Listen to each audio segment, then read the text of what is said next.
warahmatullahi wabarakatuh. Perkenalkan, nama saya Sofyan, Prodi Ekonomi Syariah, Fakultas Ekonomi dan Bisnis Islam, Institut Para Hikmah Indonesia. Di video kali ini saya akan membahas mengenai yang pertama, studi kelayakan bisnis syariah, yang kedua, risiko perbankan syariah, yang ketiga, pembiayaan murabahah. Nah, saya akan membahas mengenai yang pertama dulu, yang mengenai studi kelayakan bisnis syariah. Nah, teman-teman pasti akan bertanya mengenai apa studi kelayakan bisnis syariah. Nah, saya akan menjelaskan bahwa studi kelayakan bisnis syariah merupakan laporan sistematis penelitian dengan menggunakan analisis ilmiah mengenai layak atau tidak usulan usaha bisnis yang halal menurut pandangan syariah Islam dalam rangka rencana investasi perusahaan.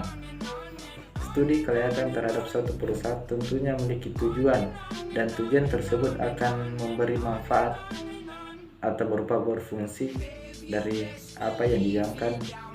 Pun tujuan dari studi kelayakan bisnis ini yakni yang pertama ikhtiar untuk mencapai kesuksesan usaha.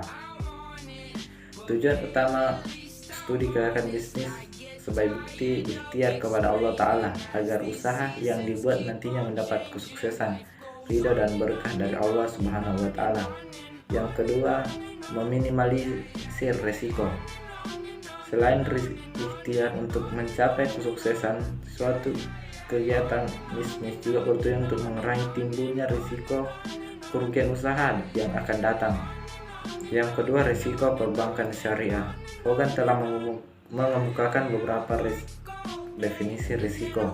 Yang pertama, risiko adalah hans kerugian. Yang kedua adalah risiko adalah kemungkinan kerugian. Yang ketiga, risiko adalah ketidakpastian. Nah, adapun terkait risiko pada produk perbankan syariah, yang pertama, risiko pasar. Risiko pasar adalah risiko dari suatu entitas yang mungkin mengalami kerugian sebagai akibat dari fluktualisasi pergerakan harga pasar karena perubahan harga, volatilitas, instrumen pendapatan tetap, instrumen ekuitas, komoditas, kurs mata uang, dan kontrak-kontrak di luar neraca terkait. Yang kedua, risiko likuiditas. Risiko likuiditas adalah risiko yang muncul akibat kesulitan menyediakan uang tunai dalam jangka waktu tertentu. Yang ketiga, ada risiko pembiayaan. Risiko pembiayaan seringkali dikaitkan dengan risiko gagal bayar. Risiko ini mengacu pada potensi kerugian yang dihadapi ketika pembiayaan yang diberikan macet. Selain pengembalian modal, risiko ini juga mencakup ketidakmampuan debitur menyerahkan porsi keuangan yang seharusnya diperoleh bank dan telah diperjanjikan di awal. Keempat, ada risiko hukum. Risiko hukum adalah risiko yang timbul karena ketidakmampuan manajemen perusahaan dalam mengelola munculnya permasalahan hukum yang dapat menimbulkan kerugian dan kebangkrutan bagi perusahaan.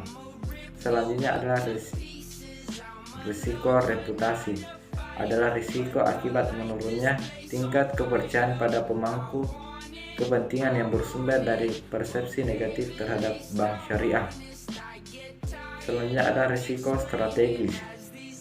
Risiko strategi merupakan risiko yang disebabkan oleh adanya pengambilan keputusan dan penerapan strategi bank yang tidak tepat atau kegagalan bank adalah merespon perubahan kondisi eksternal. Selanjutnya ada pembahasan ketiga adalah pembiayaan murabahah. Kasmir mengungkapkan pendapatnya bahwa pembiayaan adalah penyediaan uang atau tagihan yang bersamaan dengan berdasarkan persetujuan atau kesepakatan antara bank dengan pihak lain yang mewajibkan pihak yang dibiayai untuk mengembalikan uang atau tagihan tersebut dalam jangka waktu tertentu dengan imbalan atau bagi hasil. Menurut Undang-Undang Nomor 10 Tahun 1998 tentang perbankan menyatakan bahwa pembiayaan adalah penyediaan uang atau tagihan yang dapat dibersamakan dengan itu berdasarkan persetujuan dan kesepakatan antara bank dan pihak yang dibiayai untuk mengembalikan uang atau tagihan tersebut setelah jangka waktu tertentu dengan imbalan atau bagi hasil.